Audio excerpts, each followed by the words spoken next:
উপরের হাত উত্তম, নিচের হাত উত্তম? তো ছোটবেলা থেকে সে নিচের হাতে অভ্যস্ত হচ্ছে। দেখেন, এত টাকা পয়সা কালেকশন করে আমাকে আরেকটা স্বতন্ত্র মসজিদ করতেই হবে জরুরি? খুবই জরুরি ছিল। মানুষের কাছে হাত চেয়ে, হাত পেতে, রাস্তাঘাটে এরকম করে গাড়ি থামিয়ে, তারপরে কি বলবো, সুর করে গান গেয়ে এত টাকা পয়সা কালেকশন করতেই হবে? মসজিদটা আমাকে টাইলস ফিটিং করতেই হবে? এসি মসজিদ করতেই হবে? আমরা এমনও মসজিদ রংপুরে দেখেছি 10 বছরেও টাকা কালেকশন শেষ হয়নি। 10 বছর ধরে কালেকশন হচ্ছে। আমি ছোটবেলা থেকে দেখছি কালেকশন হচ্ছে। কি বুঝলেন? তো এগুলো আমাদের ব্যক্তিত্ব নষ্ট করে। মুসলিমরা উপরের হাতের মালিক।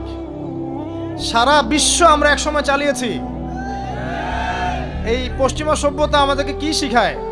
সারা বিশ্ব আমরা চালিয়েছি। এই আপনার উমাইয়া খেলাফতের সময়ও কর্ডোভায় আব্দুর রহমানের যে শাসন ছিল, কর্ডোভায়, স্পেন, পর্তুগালি, পুরো জায়গাগুলো পশ্চিমা বিশ্বের, এগুলো মুসলিমরা শাসন করেছে প্রায় 500-600 বছর। ইতিহাস তো আমরা জানিও না, পড়িও না, ভুলে গেছে। ইতিহাস পড়তে হয়। হিস্ট্রি ঘাটলে দেখবেন রাসূল সাল্লাল্লাহু আলাইহি ওয়াসাল্লামের 23 বছরের নববী যুগ, স্বর্ণযুগ, তারপর আবু বকর সিদ্দিকের খেলাফত, তারপর উমর ইবনুল খাত্তাবের খেলাফত। আবু বকর সিদ্দিকের 2 বছর বা 2.5 বছর, উমর রাদিয়াল্লাহু আনহুর প্রায় 10 বছর, তারপর উসমান রাদিয়াল্লাহু আনহুর 12 বছর, আলী রাদিয়াল্লাহু আনহুর প্রায় 2-2.5 বছর, তারপরে হাসান রাদিয়াল্লাহু আনহু 6 মাস। এরপরে উমাইয়া খেলাফত শুরু হলো মুয়াবিয়া রাদিয়াল্লাহু আনহুর হাতে, প্রায় 20 বছর।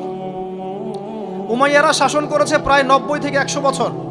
তারপর জাব নদীর যুদ্ধে উমাইয়া আব্বাসীয়রা একে অপরের সাথে যুদ্ধ করেছে, করে উমাইয়ারা পরাজিত হয়ে আব্বাসীয়রা ক্ষমতায় গিয়েছে। ক্ষমতায় গিয়ে তারা প্রায় শাসন করেছে প্রায় 550 বছর। এদিকে উমাইয়াদের মধ্যে যারা পরাজিত হয়েছে ওরা চলে গিয়ে কর্ডোভা, আন্দালুসিয়া, ওইদিকে খেলাফত কায়েম করেছে। তারপরে আবার এদিকে ফাতেমি খেলাফত ছিল, উসমানীয় খেলাফত ছিল।